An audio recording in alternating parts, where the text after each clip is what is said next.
2 Kings chapter 19. On hearing it, King Hezekiah tore his clothes, covered himself with sackcloth, and entered the house of Adonai. He sent Eliakim, who was in charge of the household, Shebna, the general secretary, and the leading Kohanim priest, covered with sackcloth, to Yeshayahu the prophet, the son of Amoz. They said to him, "This is what Hezekiah says. Today is a day of trouble, rebuke, and disgrace. Children are ready to be born, but there is no strength to bring them to birth. Maybe Adonai your God will hear all the words of Rabshakeh, whom his master, the king of Asher, has sent to taunt the living God, and will rebuke the message which Adonai your God has heard. So pray for the remnant that is left." When King Hezekiah's servants came to Yeshayahu, he said to them, "Tell your master that this is what Adonai says. Don't be afraid of the words you heard the servants of the king of Asher use to insult me. I will put a spirit in him that will make him hear a rumor and return to his own land.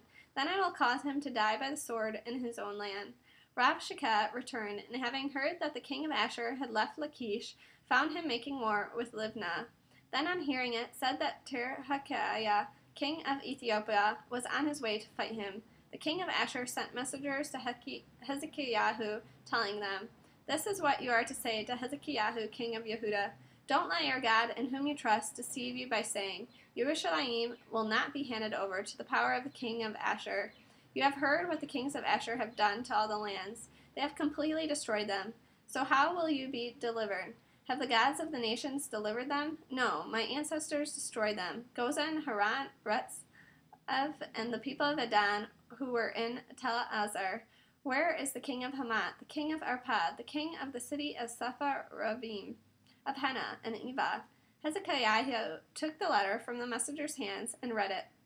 Then Hezekiah went up to the house of Adonai and spread it out before Adonai. Hezekiah prayed as follows in the presence of Adonai: "Adonai, God of Israel, who dwells above the cherubim, you alone are God of all the kingdoms on earth.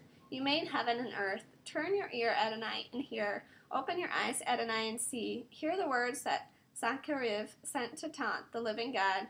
It is true, Adonai, that the kings of Asher have laid waste the nations and their lands, and have thrown their gods into the fire. For those were non-gods, merely the product of people's hands, wood and stone. This is why they could destroy them. Now therefore, Adonai our God, please save us from his power, so that all the kingdoms on earth will know that you are Adonai God, you only."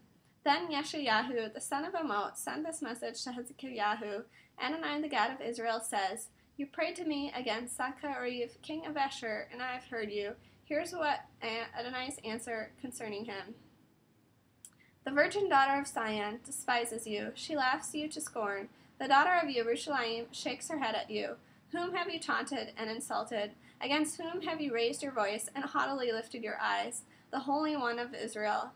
Through your messengers you taunted Adonai. You said, 'With my chariots I have ascended the mountain heights, even in the far reaches of the Lebanon. I cut down its tall cedars and its best cypresses. I reached its remotest corners and its best forests. I dug wells in foreign lands, and I drank the water. The soles of my soldiers' feet dried up all the rivers of Egypt.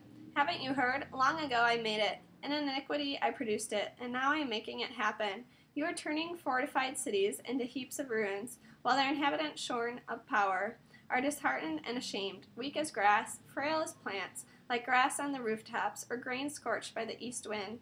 But I know when you sit, when you leave, when you enter, and when you rage against me. And because of your rage against me, because of your pride that has reached my ears, I am putting my hook in your nose and my bridle on your lips, and I will make you return by the way on which you came. This will be the sign for you. This year you will eat the grain that grows of itself. The second year you will eat what grows from that. But in the third year you will sow, reap, plant vineyards, and eat their fruit. Meanwhile, the remnant of the house of Yehuda that had escaped will again take root downward and bear fruit upward, for a remnant will go out from Yerushalayim. Those escaping will go out from Mount Zion. The zeal of Adonai Zevaot will accomplish this. Therefore, this is what Adonai says concerning the king of Asher. He will not come to the city, or even shoot an arrow there. He will not confront it with a shield, or erect earthworks against it. By the way he came, he will return. He will not come to this city, says Adonai. For I will defend this city and save it, both for my own sake and for my servant David's sake.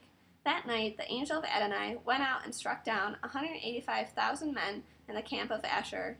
Early the next morning, there they were, all of them, corpses, dead. So Sancherib, king of Ashur, left, went and returned to live in Nineveh. One day, as he was worshipping in the temple of Nisroch, his god, his sons, Adramelech and Shar-Ezer, struck him with the sword and escaped into the land of Ararat. So his son Esarhaddon took his place as king.